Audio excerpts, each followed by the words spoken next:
پاکستان میں صدارتی نظام کا تجربہ 4 دفعہ کیا جا چکا ہے. 4 غدار فوجی عامر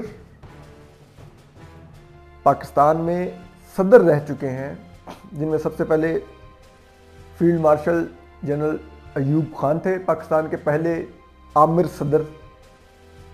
انہوں نے صدارتی نظام بنایا اور انہوں نے صدارتی آئین بھی دیا، جو صدارتی نظام کے لیے بنا ہوا آئین تھا. یہ تو پارلیمانی نظام کے لیے بنا آئین ہے، وہ صدارتی نظام کے لیے بنا ہوا آئین تھا. اس آئین کے تحت بھی انہوں نے گورن کیا، لیکن ڈیلیور نہ کر سکے اور ان کے اقتدار کا اختتام بعد میں پاکستان ٹوٹنے پر ہوا ختم.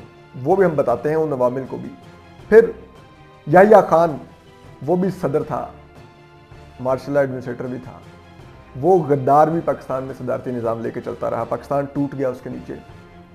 90,000 پاکستانی فوجیوں نے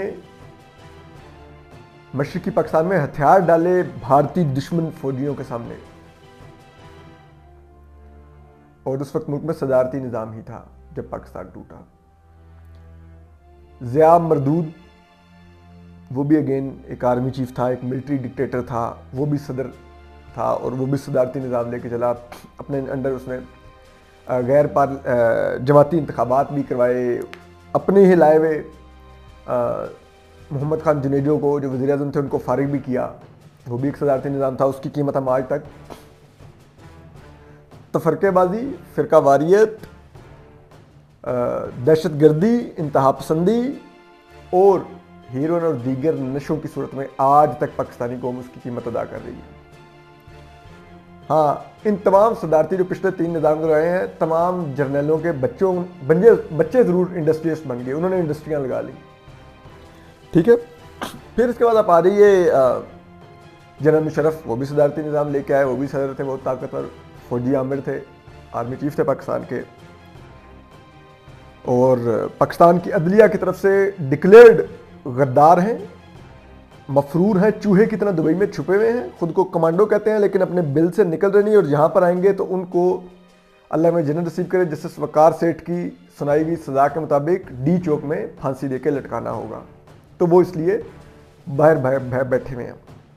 تو ان کے دور میں بھی کیا ہوا، ہم امریکہ کے فرنٹ لائن سٹیٹ بنے دہشت گردی کی جنگ میں ہم، اور اس کے نتیجے ملک میں جو دہشت گردی کی جو لہر آئی اس کی وجہ سے سینکڑوں ارب کا نقصان ہوا. 70,000 پاکستانی فوجی ماؤں کے بیٹے،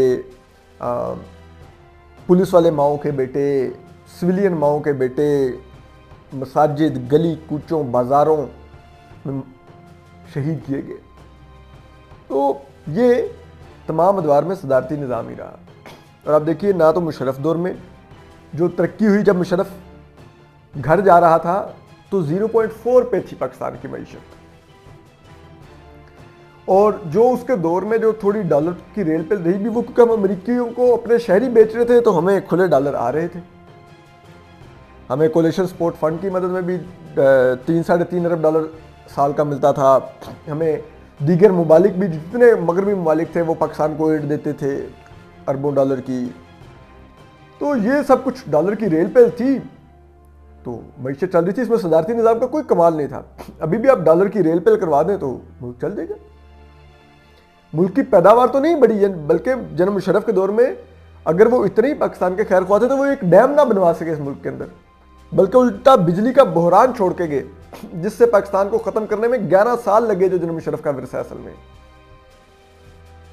پھر آپ اس سے پچھلا صدارتی نظام دیکھ لیجئے، ضیاء الحق، تب بھی یہ تھا، ہم افغان جنگ میں حصہ تھے اور پاکستان اسی طرح دہشت گردوں کی پشت پناہی کر رہا تھا.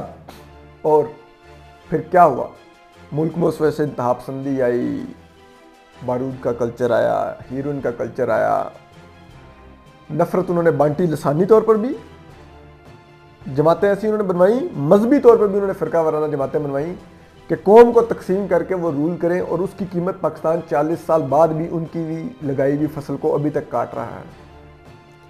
اس سے پہلے پیچھے آ جائیں یحییٰ خان.